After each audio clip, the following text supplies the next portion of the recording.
Do you think your anger, this deep anger, was at the Lord? I mean, you were angry at God. A big part of it, yes. Yeah. Yes. Now, you agreed to come back with him shortly thereafter, right? I was there. I was in Pennsylvania for a year Yeah. with my children, my 3 children. And you weren't living in the best circumstances in Pennsylvania.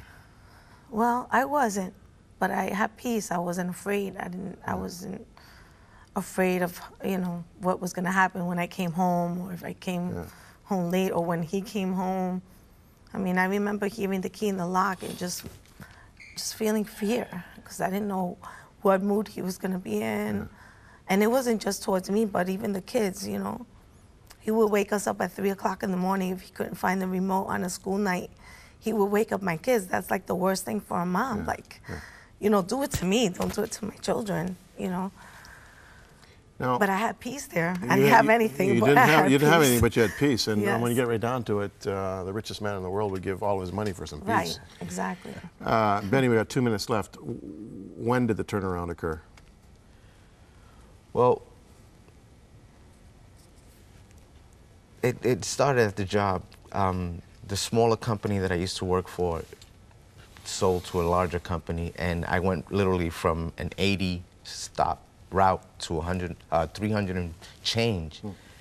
And I was in constant arguing with my supervisor, and he would just like shut me down, like, that's what it is, you don't like it, blah, blah, blah. And I had seniority in the union, so I'm thinking, you know, he can't be doing this to me.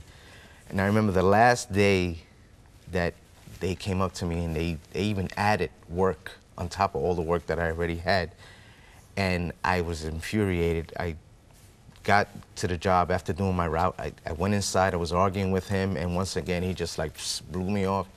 I got in my car, I spun out, and 2 blocks away, I stopped, went into my trunk, got a bat out, put it next to me, turned around, went back to the yard of the you were gonna cave his head in with that baseball bat. I'm sitting there, and this happened. I'm like, what am I doing? I'm gonna lose. I'm gonna go to jail. We'll lose my wife, lose everything. I left, came back. I did this 3 times.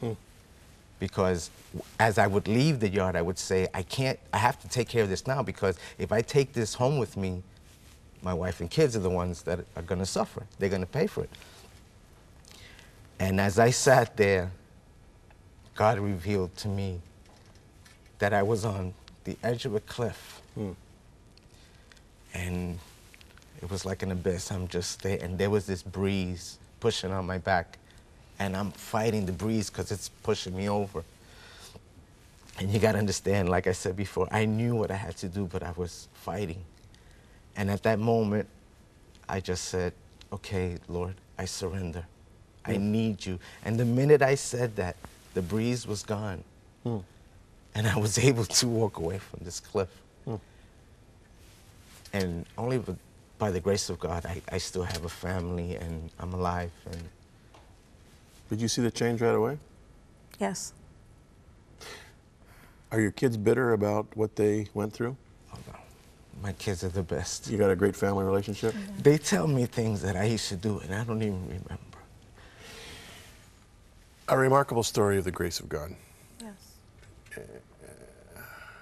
You know, friends, Benny and Maryvel's story, I think, resonates with a lot of you. Many of you were raised in abusive situations. Some of you are there right now. Let them be an example to you of what God can do in the most hopeless situation.